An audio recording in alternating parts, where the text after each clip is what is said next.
Sambut. Sambutan selanjutnya yaitu akan disampaikan oleh Syaikhi wa Syaikhina Mursyid Ruhi Al-Mukarram Syekh Ahmad Rahi. Beliau adalah keturunan dari Tuan Syekh Abdul Qadir Al-Jilani yang ke-26. Waqtan wa mahallan, tafadhal mashkuran. Assalamualaikum warahmatullahi wabarakatuh. أولا وجود اليوم هنا هو سببه الأول والأخير أن هذا البيت هو بيتي وشيخكم هو أخي، وقد تعاهدنا منذ السنة الماضية وأنا إن شاء الله بقيت على عهدي وعهدي إلى أن يأخذ الله أمانته. مدى حياتي هو أخي الصغير، وهذا البيت هو بيتي وأمه أمي. أنا عندما أحضر إلى هنا لا أحتاج إلى دعوة ولا أحتاج إلى إذن. أنا والله وبالله وتالله كنت مقرر أن آتي في هذا التوقيت قبل أن ألتقي به في بندق، لكن شاءت الظروف فالتقينا في بندق وسببت أنه اليوم هنا مجلس الإسراء والمعراج. فليعلم الجميع عندما أنا العبد الفقير أكون موجود في هذا المكان يعني أكون موجود في بيتي عند بيت أهلي وأمي وهو أخي. بارك الله بكم جميعا وجزاكم الله عني كل خير. وحتى أثبت هذا الكلام بكل تواضع وبكل فخر إن شاء الله سوف أهديه نسبي مع سند الطريقة القادرية الجيلانية إلى أخي أبا حافي إن شاء الله لكي تربطنا إخوة في الدم إلى يوم القيامة.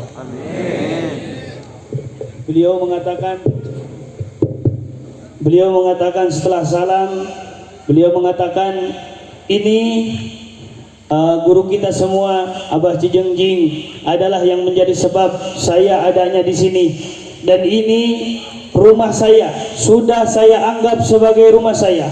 Ummi adalah ummi saya, Abah adalah sebagai saudara saya, adik saya sudah menganggap beliau sebagai saudara kandung saya sendiri, sehingga saya hadir di tempat ini tidak perlu tes dan tidak perlu izin, karena ini rumah saya dan ini tempat saya, dan saya hadir di tempat ini memenuhi janji saya kepada beliau 1 tahun yang lalu. Karena saya tidak hadir di sini, maka saya hadir di sini memenuhi janji, dan saya datang ke sini, ke rumah saya, ke adik saya, ke tempat saya, maka dari itu tidak perlu saya izin untuk datang ke tempat ini. Dan insya Allah sebagai bukti ikatan saya akan menghadiahkan sanad dan nasab saya tanpa saya fakhr kepada guru kita tercinta Abah Cijengjing. Semoga Allah Subhanahu wa taala memberi berkah kepada kita semua.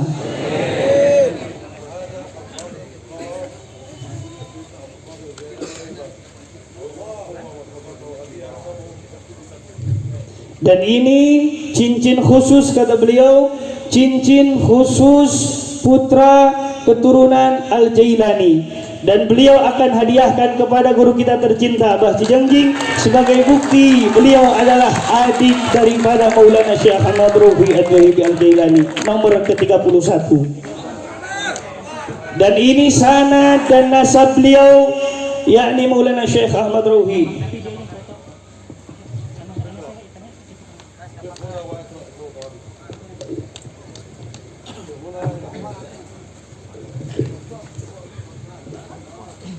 Bismillahirrahmanirrahim.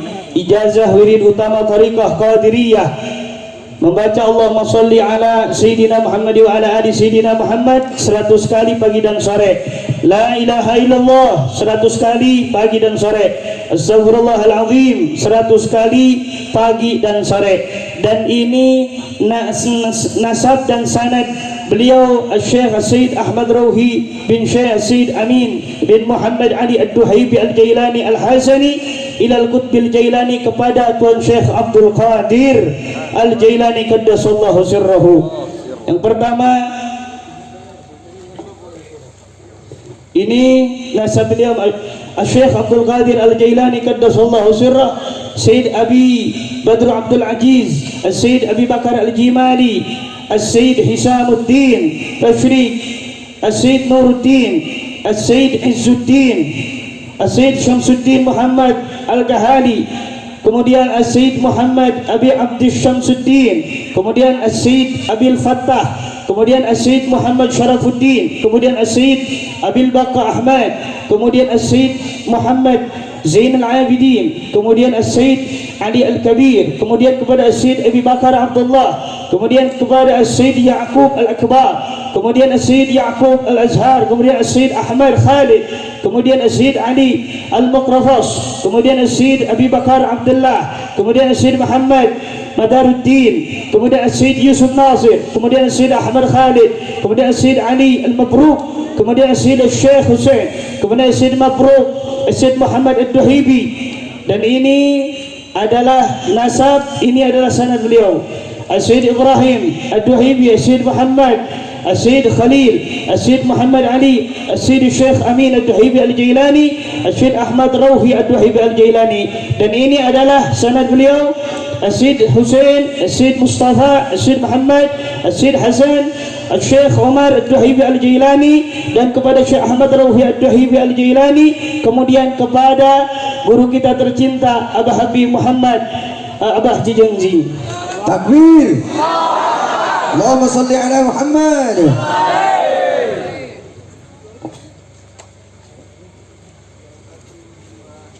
Sallu ala Sayyidina Muhammad.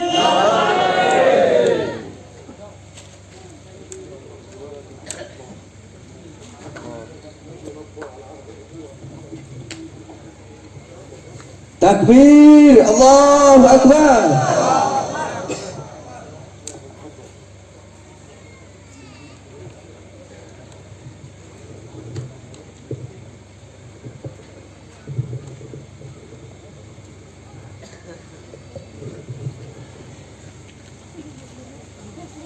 من لا يشكر الناس لا يشكر الله. Siapa yang tidak berterima kasih kepada manusia, maka tidak berterima kasih kepada Allah.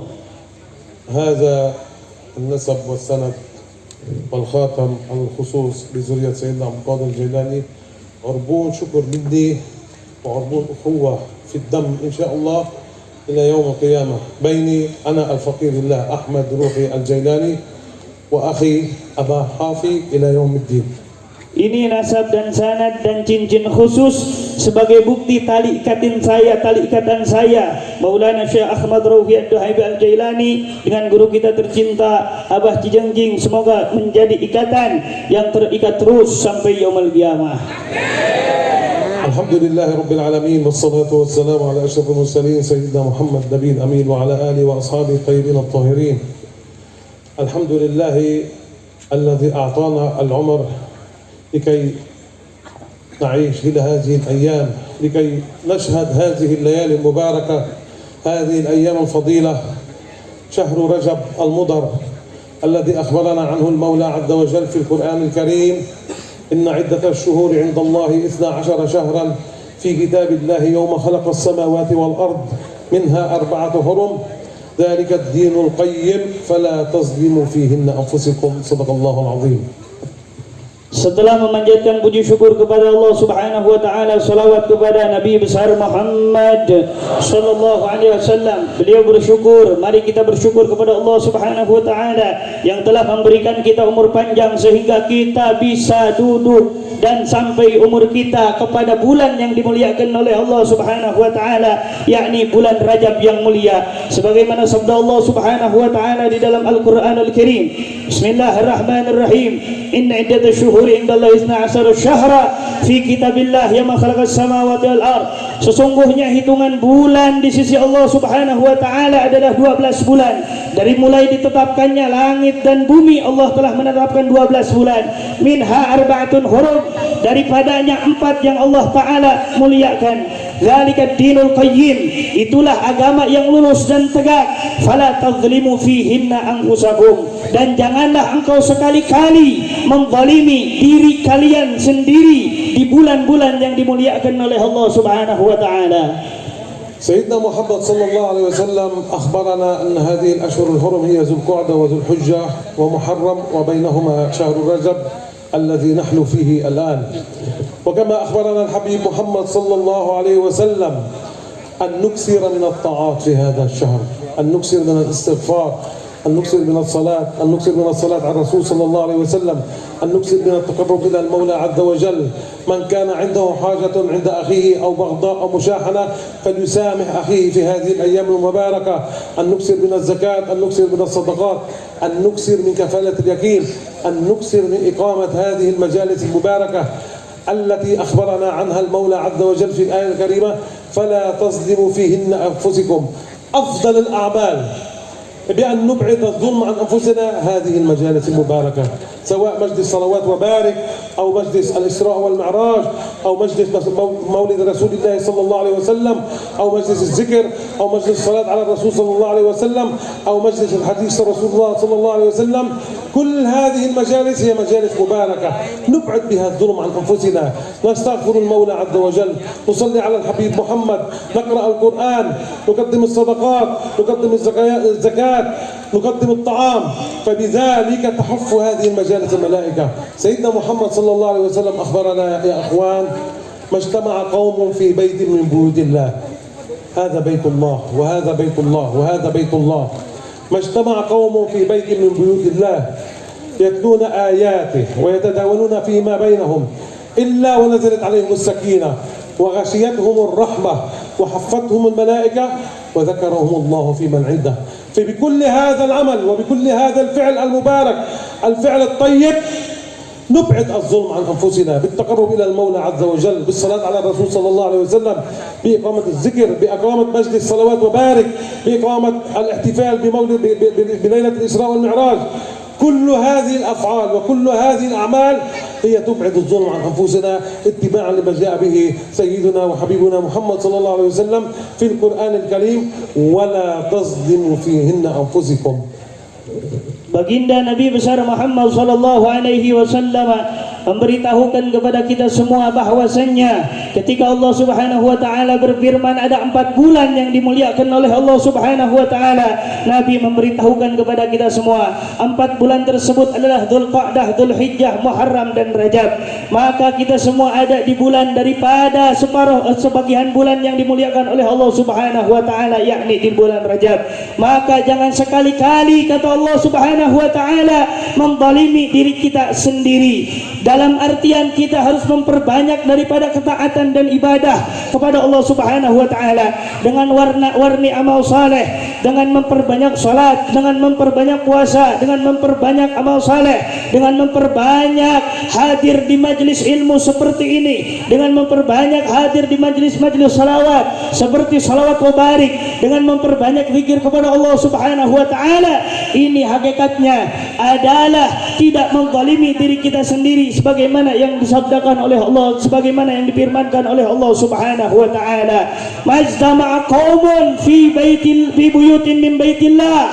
Nabi sallallahu alaihi wasallam memberitahukan kepada kita semua, tidak sekali-kali satu kelompok berkumpul di Baitullah, di rumahnya Allah. Ini ada masjid, ini adalah Baitullah. Majlis seperti ini adalah rumahnya Allah Subhanahu wa taala, masjid adalah rumahnya Allah Subhanahu wa taala. Terkecuali Allah Subhanahu wa taala akan menurunkan berbagai anugerahnya kepada kaum tersebut.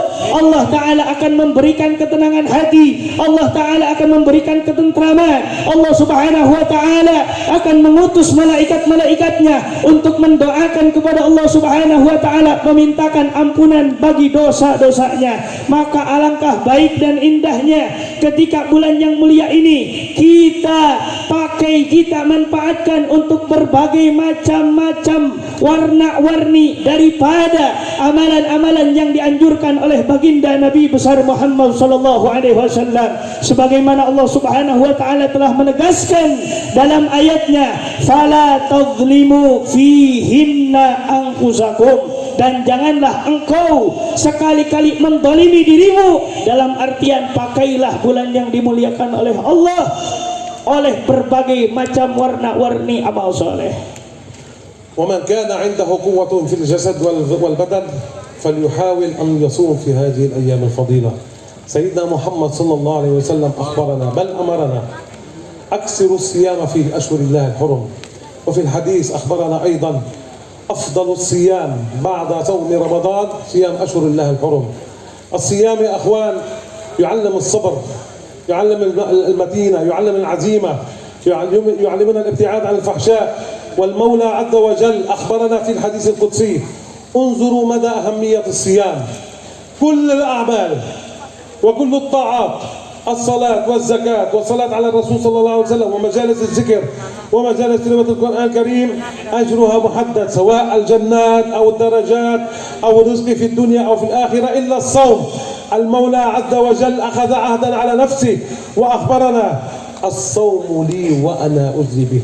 ليس هناك حدود للجزاء بالصيام، فمن يستطيع أن يصوم، من كان عنده قوة في البدن وعنده قوة في الجسد وعنده قوة على الصبر وعنده قوة طاقة على التحمل، فليحاول أن يصوم في هذه الأيام الفضيلة لكي ينال جزاء من المولى سبحانه عز وجل الذي أخبرنا عنه: الصوم لي وأنا أجزي به. ليس هناك حدود إلى الصيام، ليس هناك حدود للجزاء بالصوم. رب العالمين هو يجزي به، لي وأنا أجزي به. Dan siapa orang yang masih memiliki badan yang bugar, badan yang sehat, badan yang kuat, maka perbanyaklah di bulan yang dimuliakan oleh Allah Ta'ala ini, di bulan Rajab, untuk berpuasa. Karena ini puasa telah dikabarkan, bahkan diperintahkan oleh Nabi Muhammad SAW kepada kita semua untuk memperbanyak puasa di bulan-bulan yang dimuliakan oleh Allah Subhanahu wa Ta'ala. Dan dalam hadis lain Nabi Muhammad SAW bersabda: "Afdhalus siyam ba'da Ramadan siyamu ashhurillahil hurum." Paling utama puasa setelah bulan Ramadan adalah berpuasa di bulan-bulan yang dimuliakan oleh Allah Subhanahu wa Ta'ala. Maka siapapun yang masih kuat badannya, masih segar badannya, masih kuat fisiknya, maka pergunakanlah fisikmu sekalian untuk memperbanyak berpuasa di bulan yang dimuliakan oleh Allah Subhanahu wa Ta'ala. Karena bulan yang dimuliakan oleh Allah Subhanahu wa Ta'ala ini adalah memuliakannya dengan cara berpuasa, karena puasa mengajarkan kepada kita kesabaran. Puasa mengajarkan kepada kita ketabahan, kita menahan lapar, menahan haus, menahan hawa nafsu. Inilah puasa. Dan Allah Subhanahu wa Ta'ala memberikan kabar gembira dalam hadis qudsinya. Allah Ta'ala berfirman, yang mana firman Allah Subhanahu wa Ta'ala disabdakan oleh lisan mulia baginda Nabi besar Muhammad sallallahu alaihi wasallam: "As-shaumu li wa ana ajzi bihi." Puasa itu untukku dan aku yang akan memberikan pahala kepada orang yang berpuasa. Ini menunjukkan betapa hebat dan agungnya pahala berpuasa.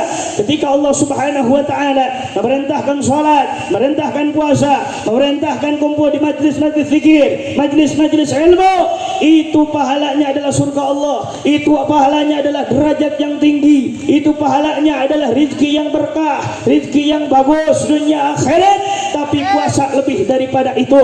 Puasa memiliki pahala yang sangat besar sehingga tidak ada batasan pahala puasa, sebagaimana Allah Subhanahu wa Ta'ala bersabda di dalam hadis qudsi: "As-shaumu li," puasa itu untukku, "wa ana ajzi bihi," dan akulah yang akan membalasnya orang yang berpuasa. وفي هذه الأيام المباركة، مثل هذه الأيام المباركة، حدثت معجزة الرسول صلى الله عليه وسلم التي هي بيت القصيد من هذا المجلس، رحلة الإسراء والمعراج. سبحان الذي أسرى بعبده ليلا من المسجد الحرام إلى المسجد الأقصى الذي باركنا حوله لنريه من آياتنا إنه هو السميع البصير. المولى عز وجل يا أخوان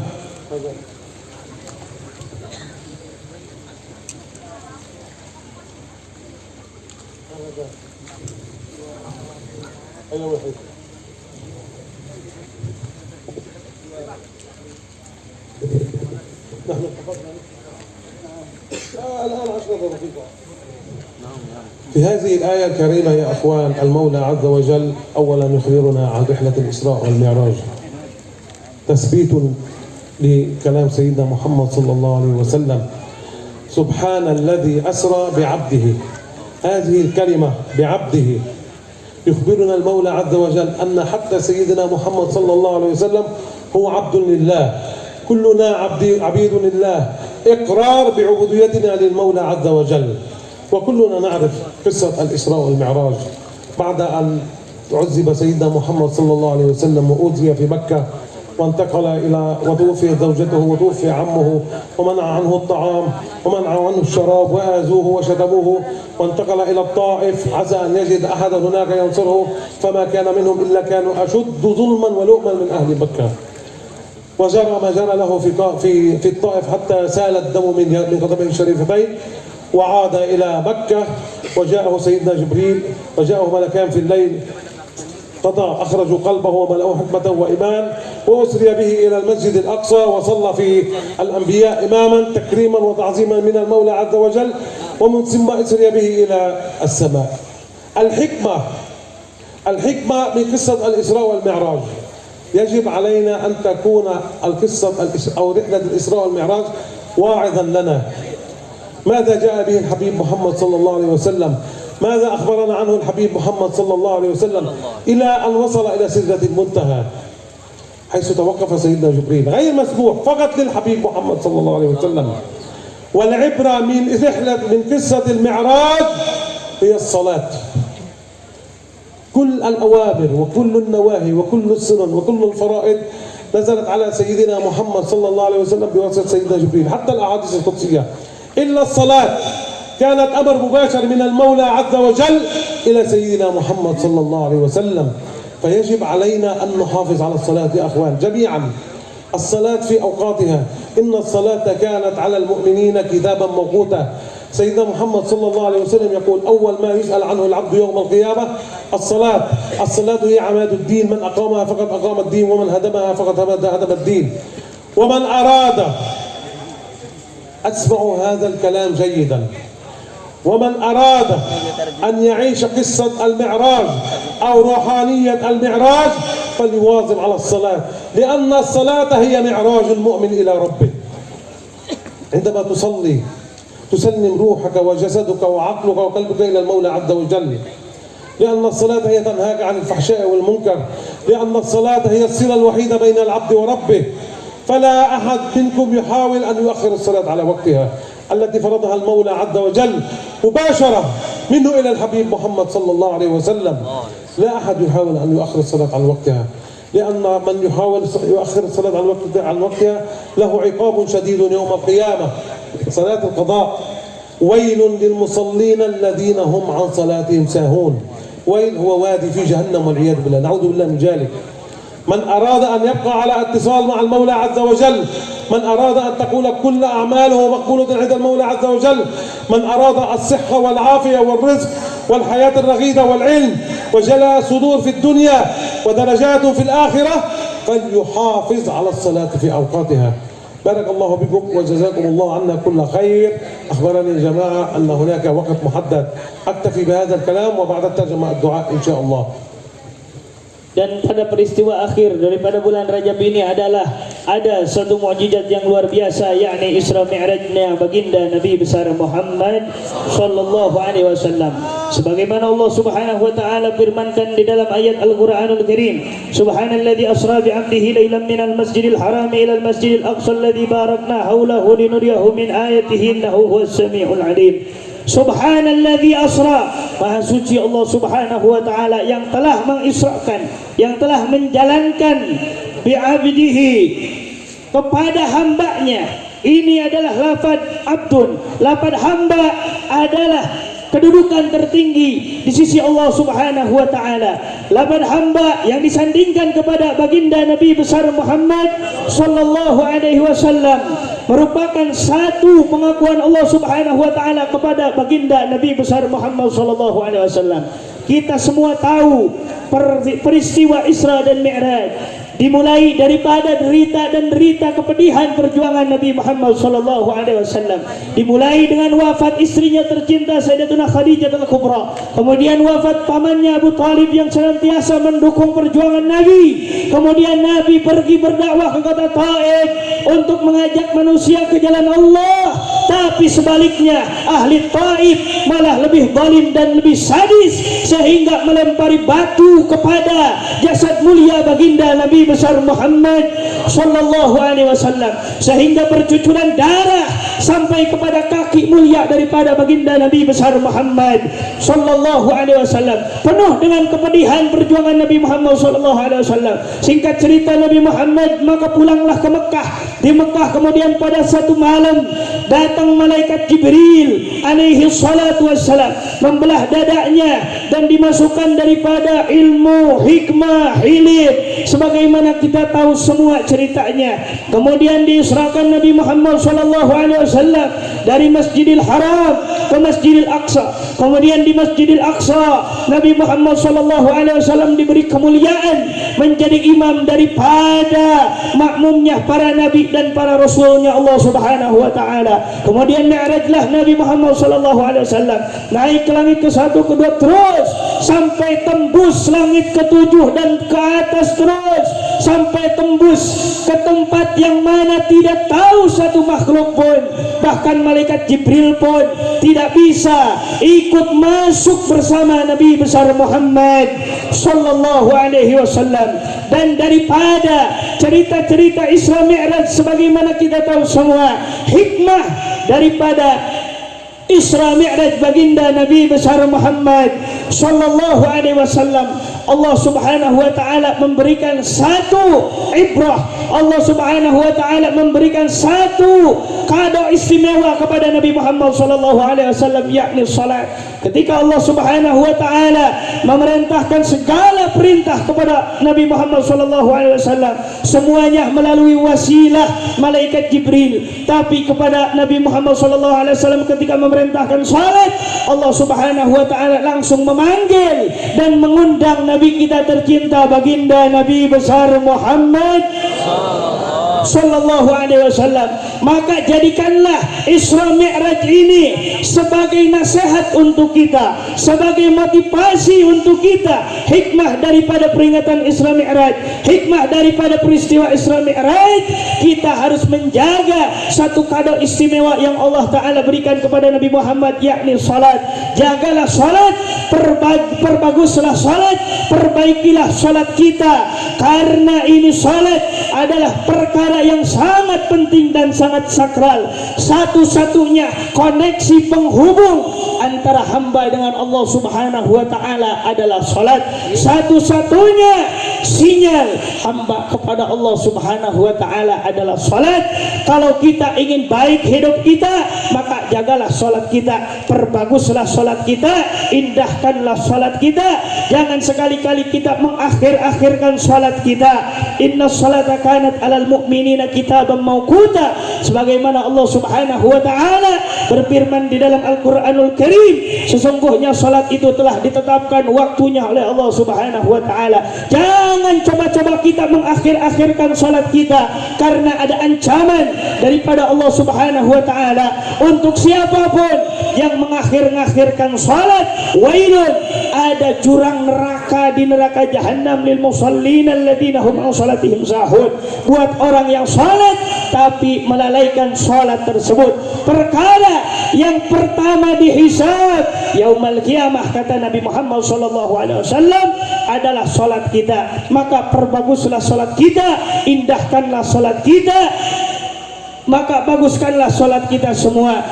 Dirikan salat kita semua pada waktunya. Siapa orang yang mengindahkan salatnya, maka Allah Subhanahu wa taala akan mengindahkan kehidupannya, mengindahkan rezekinya, mengindahkan umurnya, mengindahkan seluruh daripada kehidupannya dunia dan akhirat. Alhamdulillahi Rabbil Alamin, wassalatu wassalamu ala ashrafil mursalin Sayyidina Muhammad Nabil Amin wa ala alihi wa ashabihi tayyibin tahirin. اللهم إنا نسألك بما سألك به حبيبك نبيك وشفيعك محمد صلى الله عليه وسلم أن ترفع عنا الداء والبلاء والغلاء وسلطة الأعداء. توفنا وأنت راض عنا يا الله. اللهم لا تدع لنا ذنبا إلا غفرته، ولا عيبا إلا سترته، ولا هما إلا فرجته، ولا دينا إلا قضيته، ولا حاجة من حوائج الدنيا والآخرة إلا يسرته وأعطيته بفضلك وكرمك يا أكرم الأكرمين. اللهم يا حي يا قيوم يا بديع السماوات والأرض يا ذا الجلال والإكرام يا ذا الطول والإنعام يا من يمن ولا يمن عليه.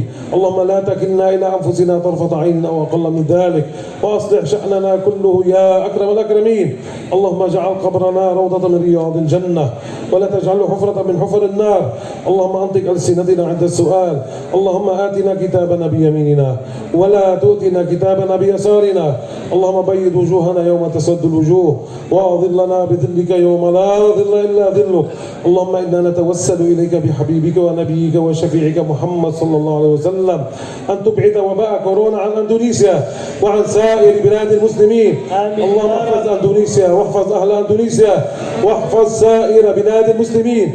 اللهم أنت قلت وقولك الحق ادعوني أستجب لكم، فنحن عبيدك أذلاء على بابك يا الله.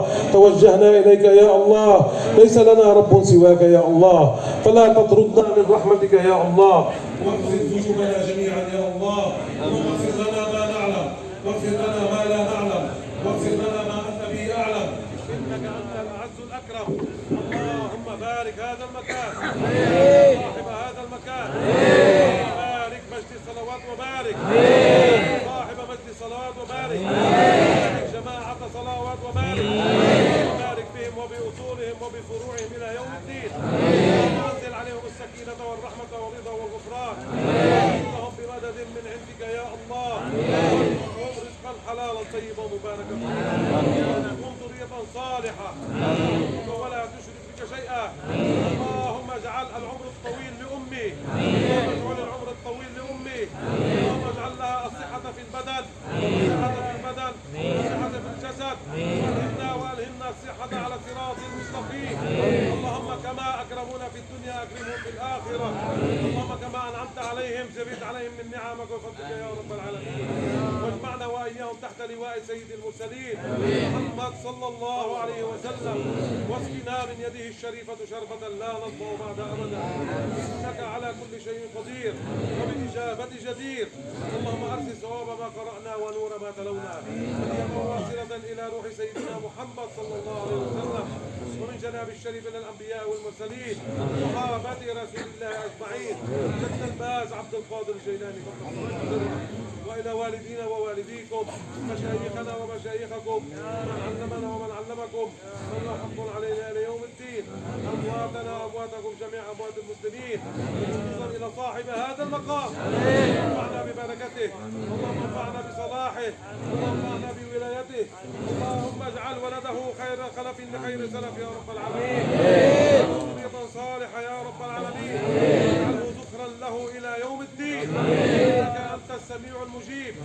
انظر إلى روح والد الشيخ أمين رحمة الله عليه، اللهم ارحمه وعافيه واعف عنه، ووسع نزله وبرد ترابه، واجعل قبره مد بصره، وبدل سيئات حسنات، ونقي من الذنوب والخطايا كما ينقى الثوب الأبيض من الدنس، واجمعنا وإياه مع الشهداء والأنبياء والصالحين، وتوفنا على الإيمان الكامل متى عد إليه يا رب العالمين. وصلى الله على سيدنا محمد وعلى آله وصحبه وسلم على نية القبول والإجابة. الفاتحة.